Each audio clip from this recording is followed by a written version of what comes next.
Hello, Cincinnati. This is Ron Alberry, your action reporter from. On today, Everyday's Heroes segment, we investigate the story of Sarah, a young woman from Wilmington. Sarah sent us this letter. Dear Everyday Heroes, my name is Sarah. 2 years ago, while driving home from the midnight shift, I swerved my car to avoid hitting a deer. My car flipped 3 times. The police tell me that an unidentified person pulled me from the car after it had already burst into flames. That accident changed my life. I gave up my wicked habits and I took Jesus Christ as my personal Savior. We on Everyday Heroes have tracked down the person that saved Sarah, and we're going to meet them right now. Hello? Hi, is this the home of Reverend Schwartz?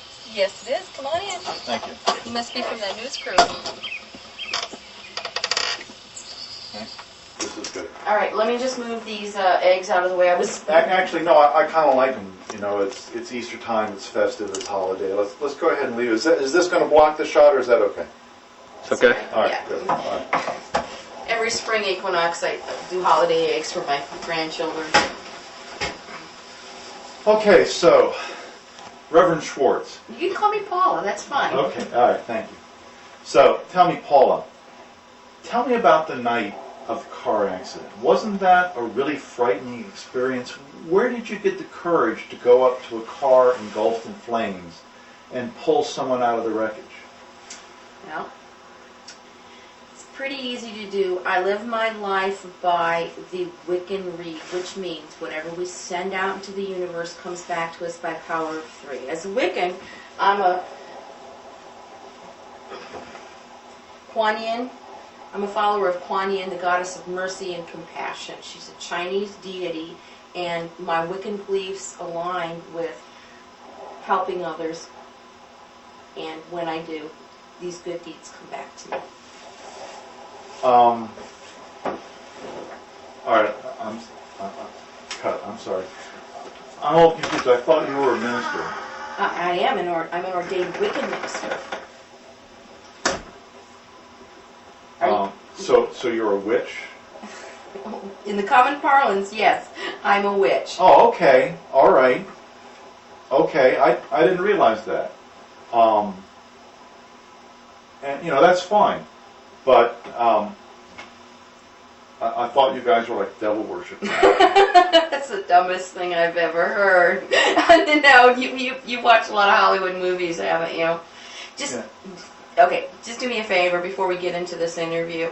Everything that you know about what it is to be a witch that you've learned from Hollywood, flush it away.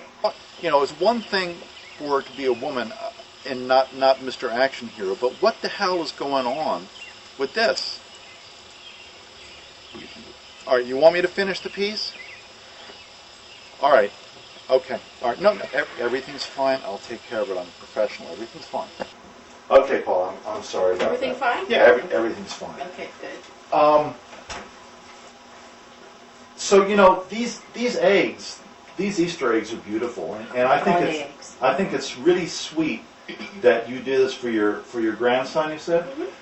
Can you tell me, why don't we talk a little bit about the eggs? Okay, you know, in a star, eggs are the universal architect of life. They're held as sacred objects, and they're carried as fertility amulets. They're also placed on altars as to honor the deities, and they're symbols of sexuality.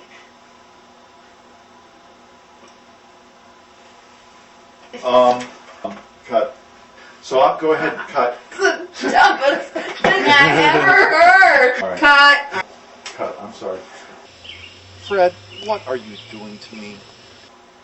In the book of Leviticus, homosexuality is referred to as an abomination before the Lord. But the book of Leviticus is a series of laws that also state things like that shellfish and pork and fertilized eggs are an abomination before the Lord.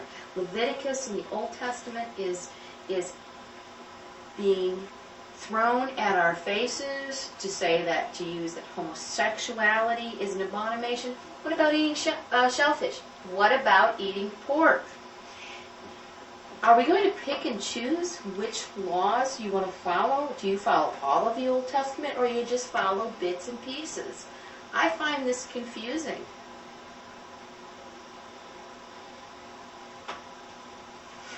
Cut. I'm sorry. Here in Ohio, Okay. Paula, I really want to thank you for taking the time. I think we've got. Do you think we've got enough? Stir. I think we've got. We can cut this together. This is the way it always goes. You shoot a bunch of stuff, and it doesn't make sense to the people who are watching. But when we edit it together, it'll be fine. I don't feel like we've discussed the accident. Well, but this was supposed to be a human interest story and not just about the accident. So I really want to thank you, Paula, for letting us into your house. And all right, thanks. Start packing up, Stir. Okay. Our Everyday Heroes segment will not be shown tonight, but stay tuned for a special Ron Alberry editorial on defending our Christian values.